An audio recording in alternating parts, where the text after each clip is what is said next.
Alors Surfrider Foundation est née il y a 25 ans parce qu'en fait des surfeurs qui venaient surfer sur la côte basque se sont rendus compte que l'eau n'était pas de très bonne qualité et on retrouvait plein de déchets. À l'origine, ça a été créé aux États-Unis il y a 30 ans et Tom Curren, en fait, donc surfeur professionnel, est venu habiter au Pays Basque, est tombé amoureux du Pays Basque et il a voulu monter ici cette association avec des habitants du Pays Basque pour essayer de protéger l'océan et notre terrain de jeu.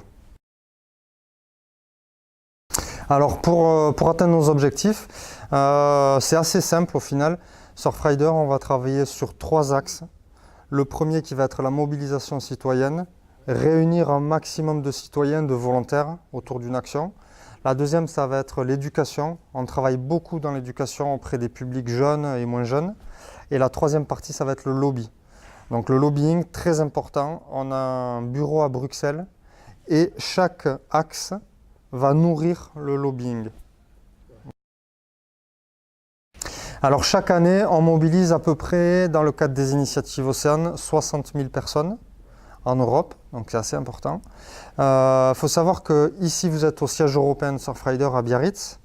On a 4 bureaux salariés répartis sur le territoire français et un en Espagne. Et on a surtout 40 antennes locales. Donc c'est 40 groupes de bénévoles de la Bulgarie au Portugal, en passant par la Hollande, l'Allemagne, l'Italie, etc. Internationaux. Oui, complètement international. Ouais.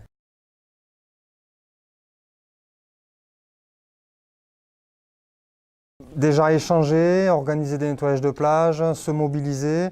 Parfois, on écrit des pétitions sur les cotons-tiges, les sacs poubelles, ce genre de choses. C'est vrai que les entreprises peuvent être aussi des relais pour toucher les clients et pour nous aider à remplir à signer des pétitions, à adhérer à Surfrider. On a toujours besoin de relais, de connexions avec d'autres secteurs pour faire parler au maximum de la protection de l'océan et de la nature. Le tourisme et la protection de la nature, jusqu'à aujourd'hui, n'étaient pas forcément très amis. Ouais. C'est dommage parce que le tourisme va amener énormément de personnes et je pense qu'il y a un enjeu très intéressant et un volume d'action possible grâce à la sensibilisation des touristes.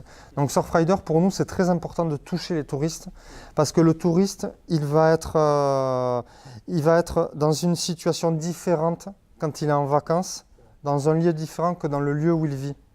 Et si on arrive à le sensibiliser, à lui faire changer son comportement quand il est en vacances, quand il prend du plaisir, peut-être que les vacances seront associées plus facilement à la protection de la nature, à l'engagement pour l'environnement et de manière plus générale s'engager pour l'autre.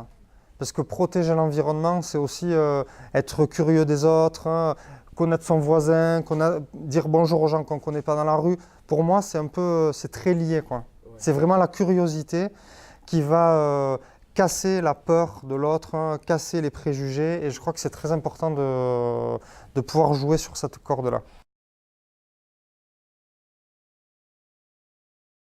Complètement. C'est vrai que le touriste, maintenant, il faut qu'il soit éduqué, qu'il soit responsable. On parle beaucoup de développement durable. C'est important que le touriste, quand il arrive dans un endroit qui est beau, qui est immaculé, il puisse le rendre dans le même état que dans celui qui l'a trouvé. Donc oui, il faut qu'il soit responsable. Le touriste, il faut qu'il soit pas juste là pour profiter, pour bronzer. Il faut qu'il soit aussi actif. Et si parfois, quand on est sur la plage, il y a des déchets sur la plage qu'on n'a pas forcément jetés nous. Je crois que le plus important, c'est ce que j'explique aux enfants, c'est de ramasser le déchet qu'on n'aura pas jeté. Le déchet de l'autre, c'est ça qui est important, c'est vraiment le ramasser. Et c'est par mimétisme, c'est quand les autres personnes vont se rendre compte qu'il y a des gens qui ramassent, on va se dire ok, c'est mieux quand c'est propre, c'est plus safe, c'est moins dangereux, c'est plus joli, c'est plus propre, on ne tombe pas malade. Donc il faut vraiment que le touriste il se sente acteur de l'environnement. C'est pas que les services publics, les bénévoles, Surfrider, il faut que tout le monde, dans la vie de tous les jours, on se sente responsable.